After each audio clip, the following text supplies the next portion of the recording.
Well, good morning. We are so glad that you're with us today as we continue in this series called To the King. And if you're joining us for the first time, you're saying, well, what are we toing to the King? We're saying all the glory, all the honor, all the praise to our King Jesus. So as we talk about this idea of Jesus being a king, sometimes I think it can be hard for us to truly wrap our brain around what does it mean when we say that he is the King of Kings? When we talk about him being the God of the universe, what does that exactly mean? You know, depending on the tradition that you came up in, or that maybe you went to church as a kid, maybe you didn't have any tradition, and you just appreciate it for its art. Church buildings can tell us a lot about the theology or the belief about God. For example, if you go to a big cathedral, a beautiful cathedral, you walk inside, one of the purposes of a cathedral like that is to help you sense the awe of God, the grandeur of God. It's designed to make you feel small and for you to recognize how large God is. And our style of churches or vein of churches, it's a bit different. Our churches look different for a couple of reasons. One, economics. I mean, just being honest with you. But the other is our hope is that it would create this sense or this feeling of warmth, that God is approachable, God is close, and that God wants to be involved in your day-to-day life. And so that's true of our style of churches, but in that kind of feelingness of God being close, we can lose this idea of the grandeur of God, the largeness of God, God's mightiness. The King of Kings can get lost because sometimes we can talk about God as he is the man upstairs, if you will, some of the more familial kind of terms of God, and lose the fact of what it really means that he is the King of Kings, the universe, the King of the universe. And when we lose that, sometimes we can lose the appreciation for what Jesus did for us on the cross. So in this series, we've been talking about, the first week we talked about how we want to hold the toast for ourselves, how we crave the glory for ourselves instead of giving it to the King of Kings. Last week we talked about how our comfort comfort and wealth can keep us from giving God the glory that he deserves. And today I want us to look at how he is the toast of the universe. And what does that exactly mean as we explore this idea of the grandness, the greatness of God? Because how do we begin to wrap our brain around when we try to describe the largeness of God, our terms begin to fail us. So I'm hoping to use time and distance to help us understand God a little bit more. And time and distance can begin to fail us after a while. For example, you ever met someone at work, or maybe you're on a business trip and they ask you where you're from, and what do you say? New York, right? And of course, everyone thinks that you are from the city when you say that you're from New York, and you're like, no, I'm from upstate. And of course, then their next question is, well, how far are you from the city? Because there's nothing good to see upstate, right? They want to know how long does it take to get to New York City? And of course, what do we tell them? We say, well, if you take the train, it's 2.5 hours. You know, if you're a car, it's 3 hours, 3.5. If you're going on Sunday afternoon, forget it. You will never get into the city.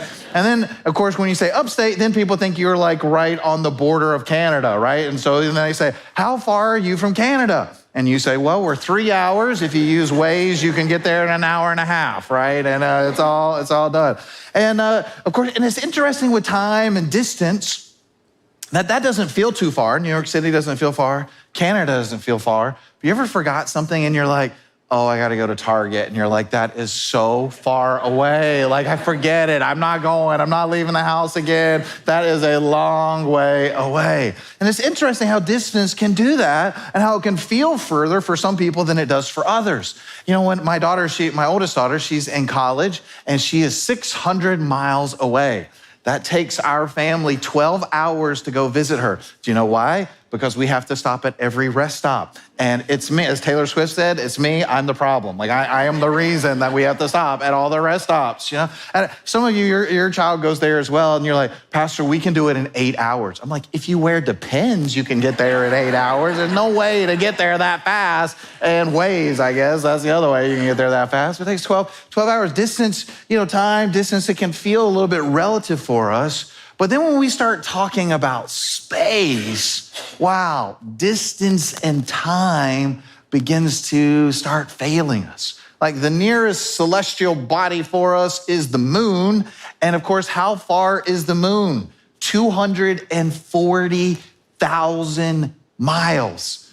And so if you were to drive your car 60 miles an hour, guess how long it would take you to get there? It would take you 166 days with the pins that you could get there, no gas, and that's a long time to be in your car. Now, the next body, of course, is the sun. And you know how far the sun is? It's 93 million miles away. And do you know how long that would take you in a car, 60 miles? It would take you 170 years. That's 2 lifetimes in a car, never getting out of it to get to the sun. So our terms for time and space and distance begin to fail us. So scientists came up with a new term. And of course, do you know what that term is? It is the speed of light. And how fast is the speed of light? It's 186,000 miles per second, right? Not miles per hour like we go in our car, it's miles per second. That is fast. That's booking it, right? And so how far does it take light, or how fast, or how long does it take light to travel from the sun to get to us here at Earth, going 186,000 miles per second? It takes 8 minutes and 20 seconds. So that means that if our sun burned out, it would take 8 minutes for us to know it because the light would take that long to get there. Some of you are like, new fear unlocked. I didn't know that could be a possibility. You're like, every 8 minutes you're checking your watch. Still there. I won't know until the morning if it's still there. Our galaxy our solar system, to get to the edge of our solar system, and there's a little bit of debate on what is the end of our solar system, is 11 billion miles away. 11 billion miles away. So at the speed of light, remember how fast is the speed of light? 186,000 miles per second. It would take us 12 hours. 12 hours for light, for sun, to get to the edge of our solar system. In 1977, NASA sent out a probe called the Voyager, before I was even born, to probe our solar system. It took it 40 years to get to the end of our solar system. Can you imagine taking 40 years to get to the end of your neighborhood? Sometimes on school mornings, it's not hard to imagine, right? You're like, will we ever get out of here if you're dropping your kids off, And so you can take about 40 years to get to the edge of our solar system. The nearest star to us is 4.24 light years. Light years. You spent 24 hours a day traveling at 186,000 miles per second. It would take you 4.24 years to get there. My brain doesn't understand that. Our galaxy that we live in, that our solar system is placed in, is the Milky Way. The diameter is 100,000 light years. That is enormous. I can't even begin to comprehend it. Not miles, light years. The nearest galaxy to our galaxy is Andromeda. And guess how far away that one is? 2.5 million light years. So the galaxy that's closest to ours, the Milky Way, Andromeda, that distance between the two is 2.5 million light years. I can't even begin to comprehend it. I read this week, that if you were to put a grain of sand on your finger and you were to hold it up to the night sky, and that little patch of sky that would be blocked out by that grain of sand, if you pointed the Hubble telescope towards it, it would show you 10,000 galaxies. 10,000. Our nearest one is 2.5 million light years away. So when you think about pointing a grain of sand at the entire night sky, remember a 360 view all around you, you begin thinking, there are billions of galaxies all around us. That is hard for us to even begin to fathom that. Our language begins to fail us. And so as we think about the greatness of the universe and the fact that the universe is continuing to expand, then I think we just have a beginning glimpse of who God is. This great King who has spoke all of this into existence. Isaiah says it this way. He says, who has measured off the heavens with his fingers to say, Milky Way about that big, Andromeda, all these other galaxies. It's not hard for him to measure those things off. And what makes it so interesting is because we like to take God and do what with him? Shrink him back down into this nice little box that feels safe, that we feel like we can understand it, that we can wrap our brain around it. And of course, our scriptures tell us that God's ways are higher than our ways. And we say, well, sometimes I just don't understand what God's doing. I think that kind of makes sense, right? When we think about how huge God is, the vastness, that we can't even begin to wrap our brain around the universe and to think that we can understand the person who created it. It gives us new meanings too as we think about something that Paul said about God's love for us. He found it indescribable. He said, and may you have the power to understand, as all God's people it should, how wide, how long, how high, how deep is his love for us. When we think about how far away things are in the universe, that you and I would begin to comprehend the depth that God has his love for each one of us, that he was something, truly something, the King of the universe who became nothing for you and me. As I think about this, the largeness of the universe, just three things come to my mind right away. One is, I think our problems aren't really as big of a problem as we think they are.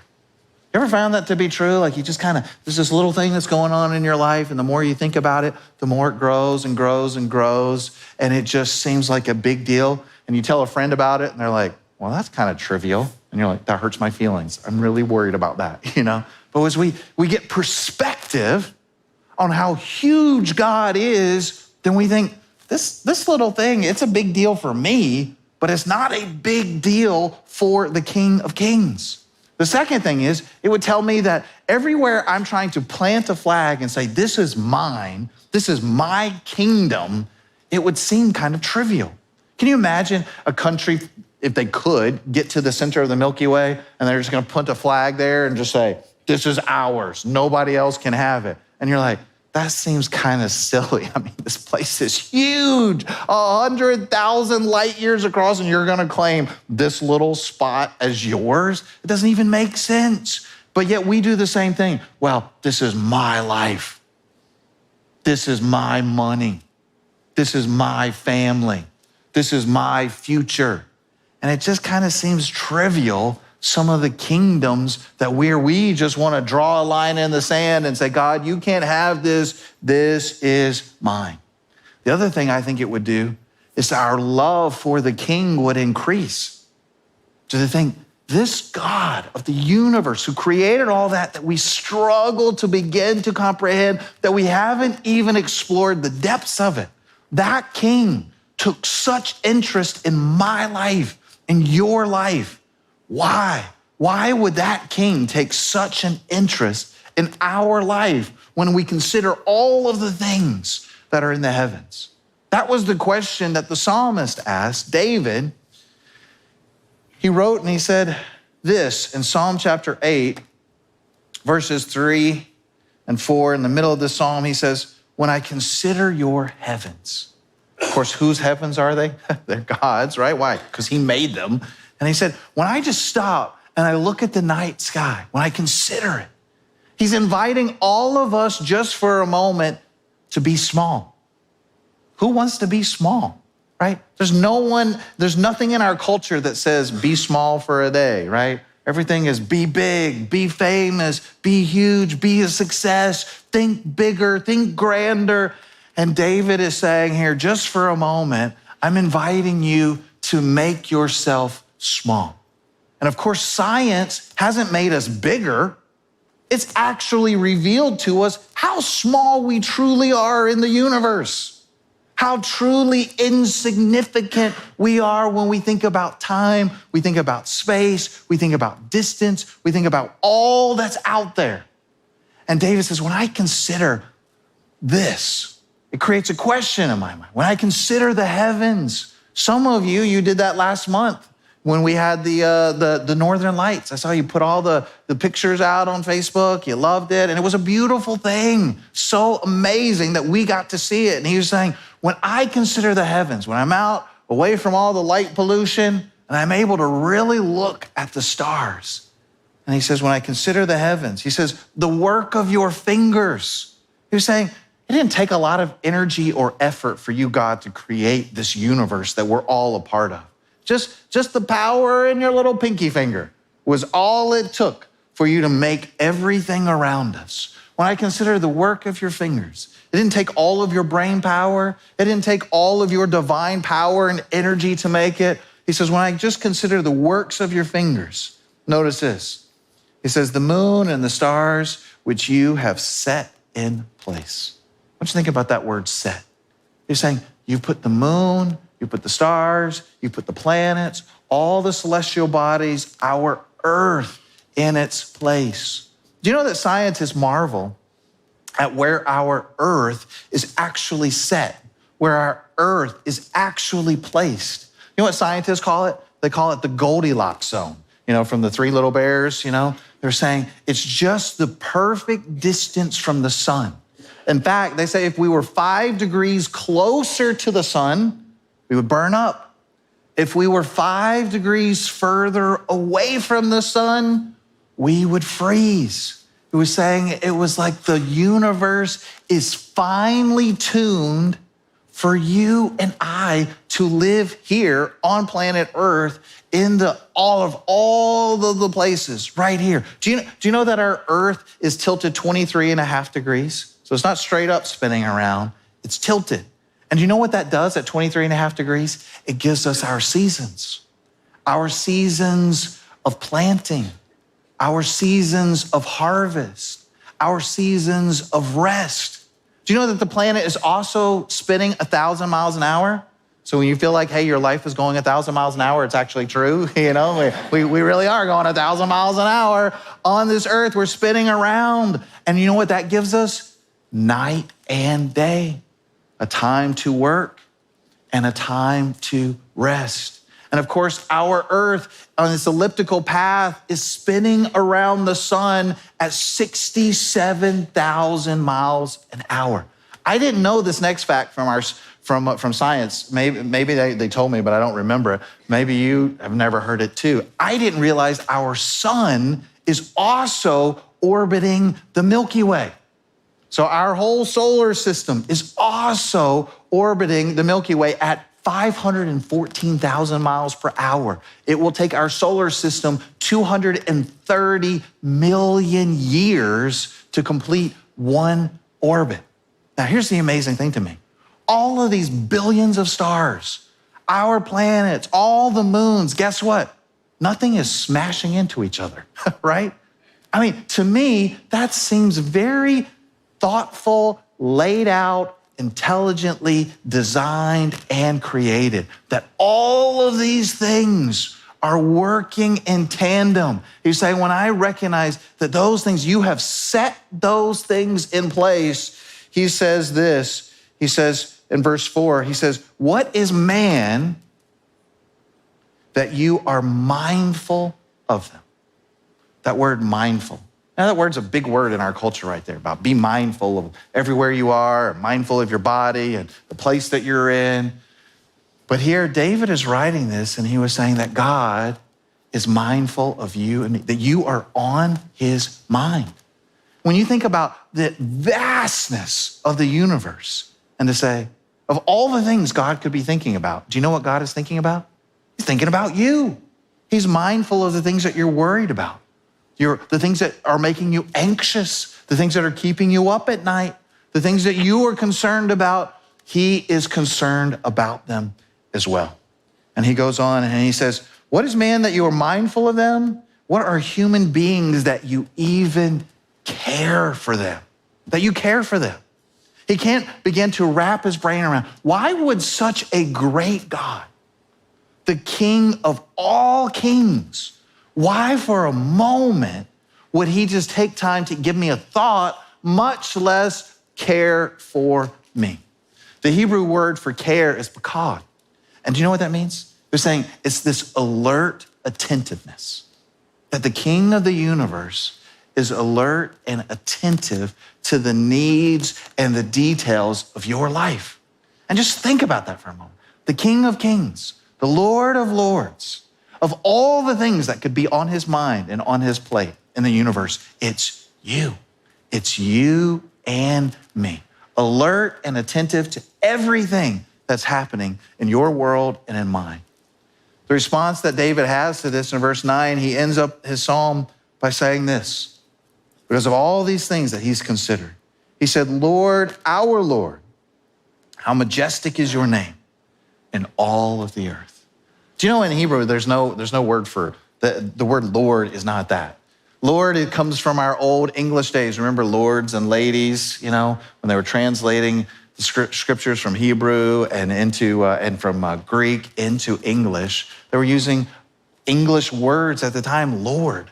Well, this first Lord that he's talking about here, he's talking about Yahweh, the creator, the God of all gods. And he says, not only are you the God of all gods, he says, you are our God. You are our Lord. You are our King.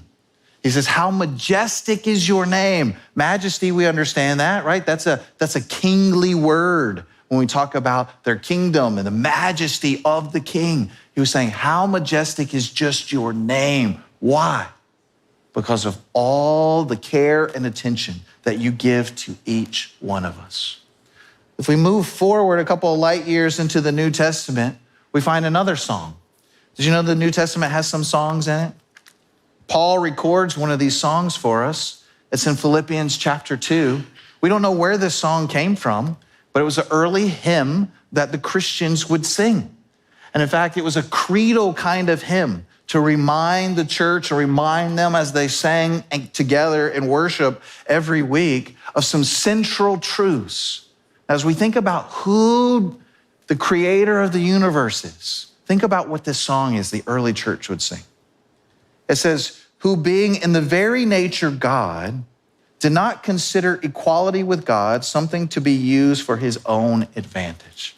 So being king of the universe, he didn't consider this to be something to use for his own advantage.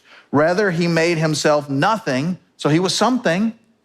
He becomes nothing by taking the very nature of a servant, by being made in human likeness. Do you know where we celebrate that at? We call that Christmas. That's what we celebrate at Christmas, that the King of Kings took on human form. He became Emmanuel, God with us. And it says, and being found in appearance as a man, he humbled himself by becoming obedient to death, even death on a cross. So the creator of the universe, the King of Kings, Yahweh, humbled himself and took on human form.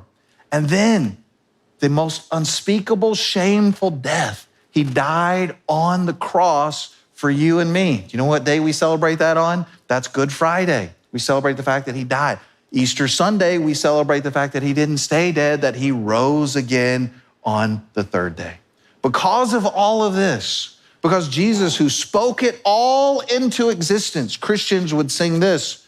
Christians would go and they would say, therefore God has exalted him, Jesus, to the highest place and gave him the name that is above every name, that at the name of Jesus, every knee would bow.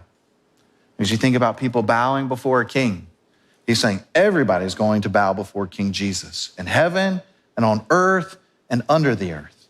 And every tongue will acknowledge that Jesus Christ is Lord, to the glory of God, the Father. Here's what I want you to remember today. Jesus, if you don't remember anything else, this is what I want you to remember. Jesus, who truly was something, became nothing for you and me.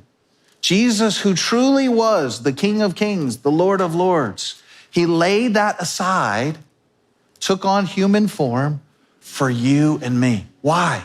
Because he's alert, because he's attentive to the needs in our life. And he recognized that because of our sin, it separated us from him.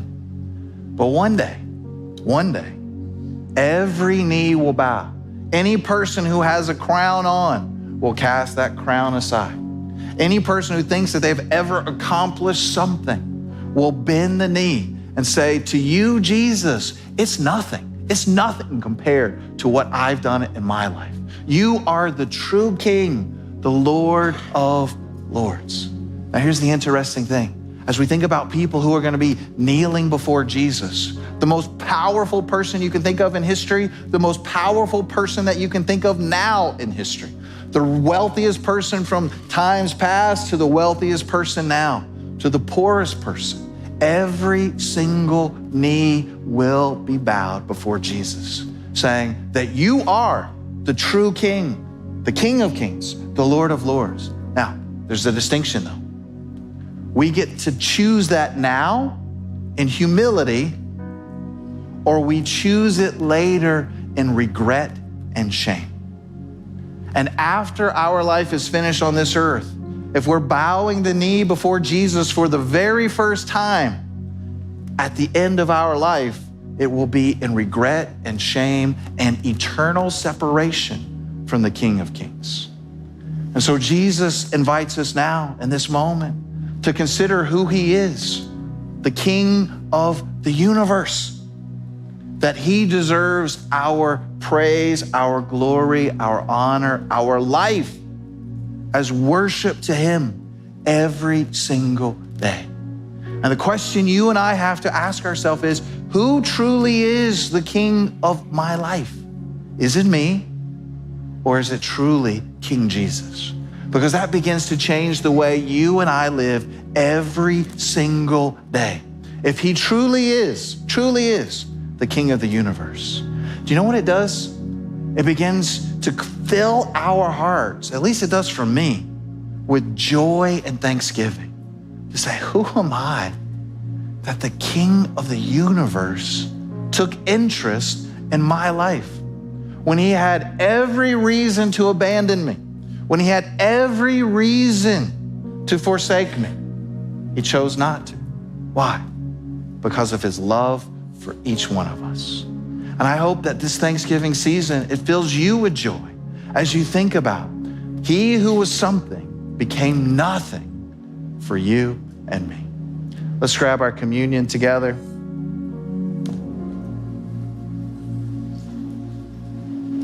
And before we receive communion together, those of you who are followers of Christ, I just encourage you to just pray right now, just with your head bowed, and would you just thank God? That's so hard for us to describe in any kind of terms, that our own language fails us to comprehend the universe, that how in the world can we ever comprehend the one who created it? And would you just say, God, thank you for your love for me. Thank you for your care for what I'm facing right now. That if you didn't abandon me in my sin, you're not going to abandon me now. Others of you, you've never bowed the knee to King Jesus. He's been knocking on the door of your heart for a long time. You've heard it, and that brought you here to church, or it brought you to watch us online.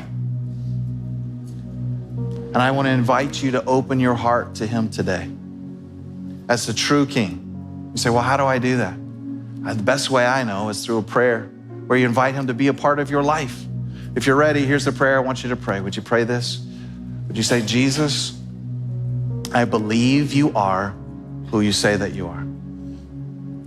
The way, the truth, the life, the only way to the Father.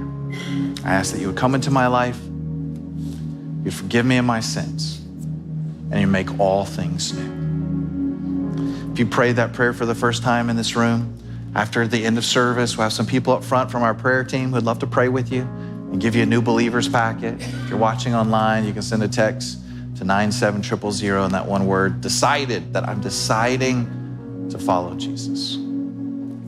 If you're in this room, let's receive communion together. Let's peel off that bottom layer that reveals the wafer for us. And at that Last Supper, on the night Jesus was betrayed, the King of Kings who spoke it all into existence. He broke the bread and said this was his body which was broken for us.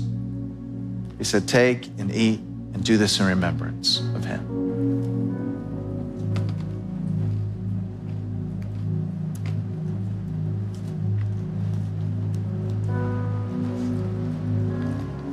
Each time we receive communion, we're talking about a bottom line to remember something. Obviously, remembering the sacrifice that Jesus did. And today, as we drill a little bit deeper, I want us to all remember the someone who truly was something, who became nothing for us. Why? Because he loved us.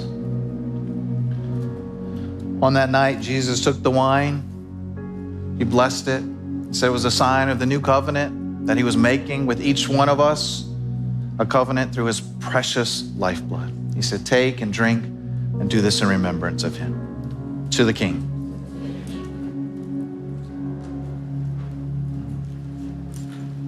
Father, today, our words fail us to describe how huge, how immense you are. And God, we wonder, who are we that you would even give us a second thought? But Father, not only do you give us a second thought, you gave us your life. And you didn't abandon us while we were yet sinners. You died for us. And today we say thank you. We want to show our gratitude by living for you every single day, giving you the honor and glory and praise. We ask all these things in Jesus' name. Amen.